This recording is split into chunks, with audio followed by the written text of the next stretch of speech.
ಧರ್ಮ ಸಂಸ್ಥಾಪನಾರ್ಥಾಯ ಸಂಭವಾಮಿ ಯುಗೆ ಯುಗೆ.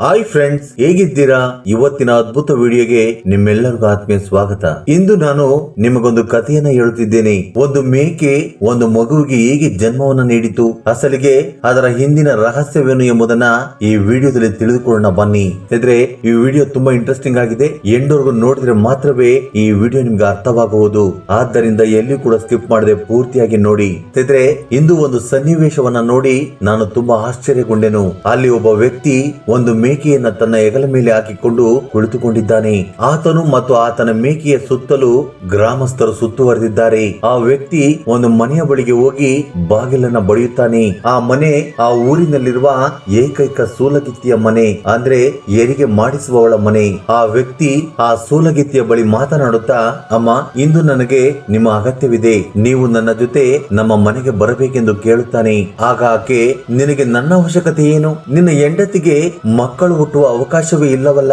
ಹಾಗಿರುವಾಗ ನನ್ನ ಅವಶ್ಯಕತೆ ಏನಿದೆ ಎಂದು ಕೇಳುತ್ತಾಳೆ. ಆಗ ಆತನು, ಇಲ್ಲ ಇಲ್ಲ, ನೀನು ಬರಲೇಬೇಕು, ನನ್ನ ಹೆಂಡತಿಗೋಸ್ಕರ ಅಲ್ಲ, ಬಾನುಗೋಸ್ಕರ ಎಂದು ಹೇಳುತ್ತಾನೆ. ಬಾನು ಅಂದ್ರೆ ಬೇರೆ ಯಾರು ಅಲ್ಲ, ಆತನು ಪ್ರೀತಿಯಿಂದ ಸಾಕಿರುವ ಮೇಕೆ. ಬಾನು ಸತ್ತು ಹೋಗುವ ಸ್ಥಿತಿಯಲ್ಲಿದೆ, ದಯವಿಟ್ಟು ನೀವು ಬಂದು ಏನಾದರೂ ಮಾಡಬೇಕು ಎಂದು ಹೇಳುತ್ತಾನೆ. ಮೌಲಿ ಉಸ್ಮಾನ್ಗೆ ತನ್ನ ಮೇಕೆ ಎಂದರೆ ತುಂಬಾ ಪ್ರೀತಿ. ಚಿಕ್ಕಂದಿನಿಂದಲೂ ತನ್ನ ಸ್ವಂತ ಮಗುವಿನ ಹಾಗೆ ನೋಡಿಕೊಂಡಿದ್ದನು. ಆದ್ರೆ ಬಾನುಗೆ ಈಗ ಮೈಯಲ್ಲಿ ಹುಷಾರಿಲ್ಲ.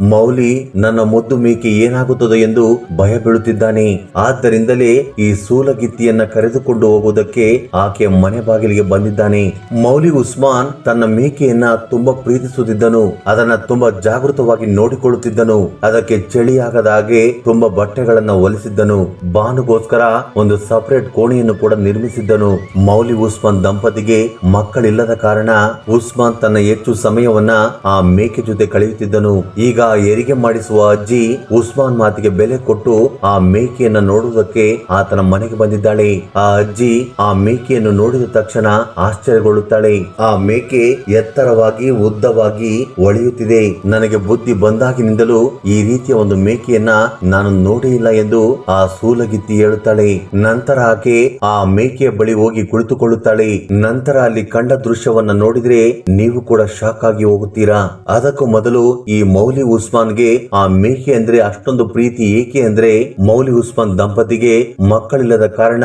ಆ ಮೇಕೆಯನ್ನೇ ತನ್ನ ಸ್ವಂತ ಮಗುವಿನ ಹಾಗೆ ನೋಡಿಕೊಳ್ಳುತ್ತಿದ್ದರು. ಆ ಮೇಕೆಯು ಕೂಡ ಈತನ ಜೊತೆ ಒಳ್ಳೆಯ ಒಡನಾಟವನ್ನ ಹೊಂದಿತ್ತು. ಅಸಲಿಗೆ ಉಸ್ಮಾನ್ ಕಣ್ಣ ಮುಂದೆಯೇ ಆ ಮೇಕೆ ಹುಟ್ಟಿತ್ತು. ಅದರ ತಾಯಿ ಅದು ಹುಟ್ಟಿದ ತಕ್ಷಣ ಸತ್ತು ಹೋಗುತ್ತದೆ. ಉಸ್ಮಾನ್ ನ ಹೆಂಡತಿ ಹೊರಗಡೆನೆ ಬರುತ್ತಿರಲಿಲ್ಲ. ಇದಕ್ಕೆ ಕಾರಣ ಏನು ಅಂದ್ರೆ, ಉಸ್ಮಾನ್ ಹೆಂಡತಿಗೆ ಮಕ್ಕಳಾಗುವುದಿಲ್ಲ ಎಂದು ಗೊತ್ತಾದಾಗಿನಿಂದಲೂ ಮನೆಯಿಂದ ಹೊರಗಡೆ ಬರುವುದನ್ನೇ ನಿಲ್ಲಿಸುತ್ತಾಳೆ. ಏಕೆಂದ್ರೆ ಆ ಗ್ರಾಮದಲ್ಲಿರುವವರು ಚುಚ್ಚು ಮಾತುಗಳನ್ನ ಆಡುತ್ತಾ ಆಕೆಗೆ ಅವಮಾನ ಮಾಡುತ್ತಿದ್ದರು. ಆದ್ದರಿಂದ ನಾನು ಮನೆಯಿಂದ ಹೊರಗಡೆ ಬರುವುದಿಲ್ಲ ಎಂದು ಹೇಳುತ್ತಿದ್ದಳು. ಆ ಸೂಲಗಿತ್ತಿ ಆ ಮೇಕೆಯ ಆರೋಗ್ಯವನ್ನ ಪರೀಕ್ಷೆ ಮಾಡುತ್ತಾಳೆ. ಆ ನಂತರ ಉಸ್ಮಾನ್ ಬಳಿ ಈ ಮೇಕೆ ಹೆಚ್ಚು ದಿನಗಳ ಕಾಲ ಬದುಕುವುದಿಲ್ಲ ಎಂದು ಹೇಳುತ್ತಾಳೆ. ಆಗ ಮೌಲಿ ಉಸ್ಮಾನ್ಗೆ ಆಕಾಶವೇ ಬಂದು ತಲೆ ಮೇಲೆ ಬಿದ್ದಾಗೆ ಆಗುತ್ತದೆ. ಆ ನಂತರ ಆ ಸೂಲಗಿತ್ತಿ ಅಲ್ಲಿಂದ ಹೊರಟು ಹೋಗುತ್ತಾಳೆ. ಉಸ್ಮಾನ್ ತನ್ನ ಹೆಂಡತಿಯನ್ನ ಟ್ರೀಟ್ಮೆಂಟ್ ಗೋಸ್ಕರ ಸಿಟಿಗೆ ಕರೆದುಕೊಂಡು ಹೋಗಬೇಕೆಂದು ಅಂದುಕೊಂಡರೂ ಕೂಡ ಆತನ ಬಳಿ ದುಡ್ಡಿಲ್ಲದ ಕಾರಣ ಹಾಸ್ಪಿಟಲ್ಗೆ ಕರೆದುಕೊಂಡು ಹೋಗಿರುವುದಿಲ್ಲ.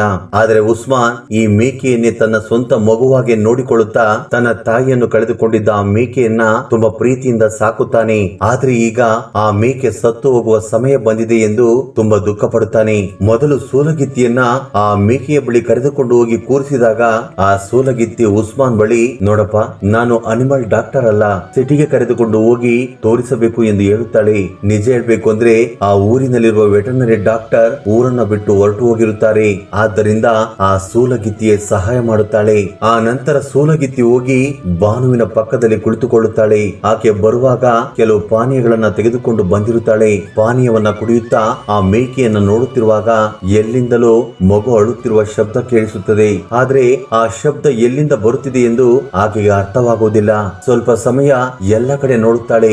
ಆದ್ರೆ ಆ ಶಬ್ದ ಕೇಳಿಸುವುದಿಲ್ಲ. ಸರಿ ಎಂದು ಸುಮ್ಮನಾಗುವಷ್ಟರಲ್ಲಿ ಮತ್ತೆ ಆ ಶಬ್ದ ಕೇಳಿಸುತ್ತದೆ. ಏನದು ಎಂದು ಎದ್ದು ನೋಡಿದಾಗ ಭಾನುವಿನ ಪಕ್ಕದಲ್ಲಿ ಒಂದು ಎಳೆಯ ಮಗು ಅಳುತ್ತಿದೆ. ಆ ದೃಶ್ಯವನ್ನ ನೋಡಿ ಒಂದು ಕ್ಷಣ ನಾನು ಮಂಕಾಗಿ ಹೋದೆ. ಏನಿದು, ಅಸಲಿಗೆ ಇದು ಹೇಗೆ ಸಾಧ್ಯ?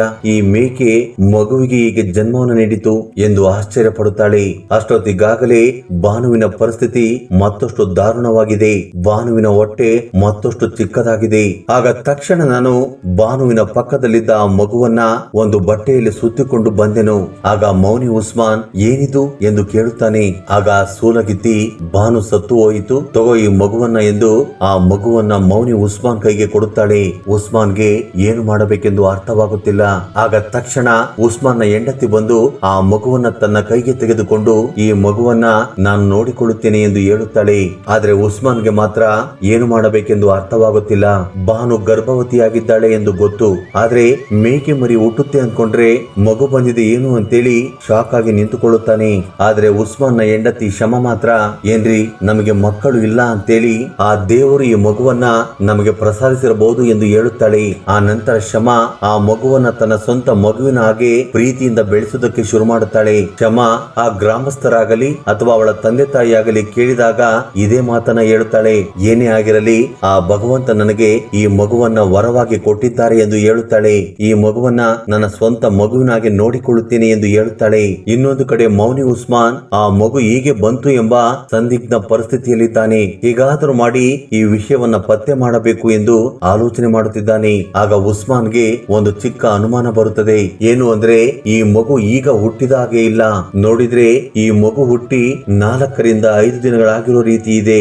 ಆಗ ಅಂದುಕೊಳ್ಳುತ್ತಾನೆ, ನಾನು ಬೇರೆ ಊರಿಗೆ ಕೆಲಸದ ಮೇಲೆ ಹೋಗಿದ್ದಾಗ ಯಾರೋ ಈ ಮಗುವನ್ನ ತೆಗೆದುಕೊಂಡು ಬಂದು ಇಲ್ಲಿ ಬಿಟ್ಟು ಹೋಗಿದ್ದಾರೆ ಎಂದು. ಹೇಗಾದ್ರೂ ಮಾಡಿ ಇದನ್ನ ಪತ್ತೆ ಮಾಡಲೇಬೇಕು ಎಂದು ನಿರ್ಧಾರ ಮಾಡುತ್ತಾನೆ.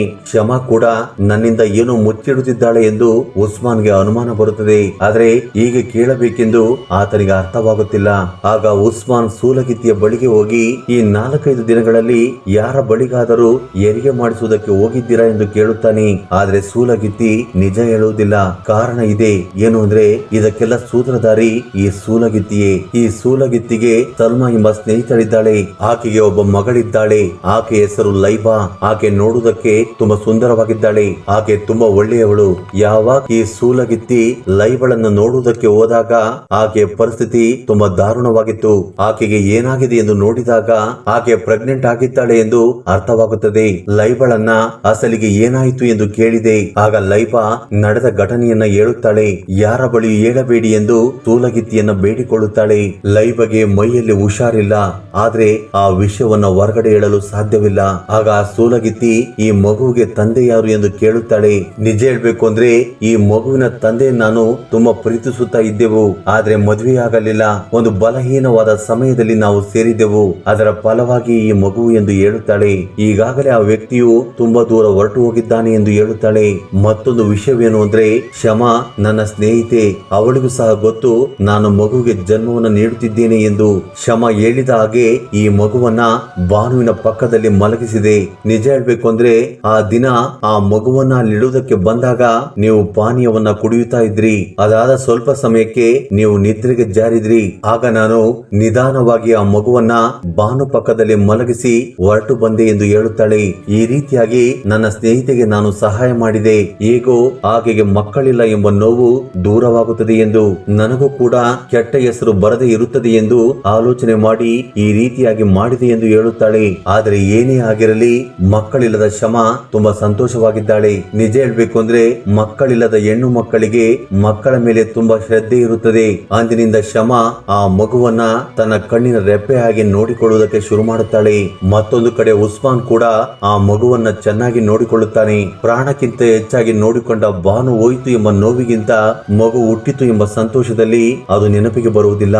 ಅಂದಿನಿಂದ ಉಸ್ಮಾನ್ ಮತ್ತು ಶಮ ಆ ಮಗುವಿನೊಂದಿಗೆ ಸಂತೋಷವಾಗಿ ಜೀವನ ಮಾಡುತ್ತಾರೆ. ಸ್ನೇಹಿತರೆ, ಈ ಅದ್ಭುತವಾದ ವಿಡಿಯೋ ಬಗ್ಗೆ ನಿಮ್ಮ ಅಭಿಪ್ರಾಯ ಅನಿಸಿಕೆಗಳನ್ನ ಕಮೆಂಟ್ ಬಾಕ್ಸ್ ಅಲ್ಲಿ ಕಮೆಂಟ್ ಮಾಡಿ. ಹಾಗೆ ವಿಡಿಯೋ ನಿಮ್ಗೆ ಇಷ್ಟವಾಗಿದ್ದರೆ ದಯವಿಟ್ಟು ಲೈಕ್ ನೀಡುವುದನ್ನು ಮರೆಯಬೇಡಿ.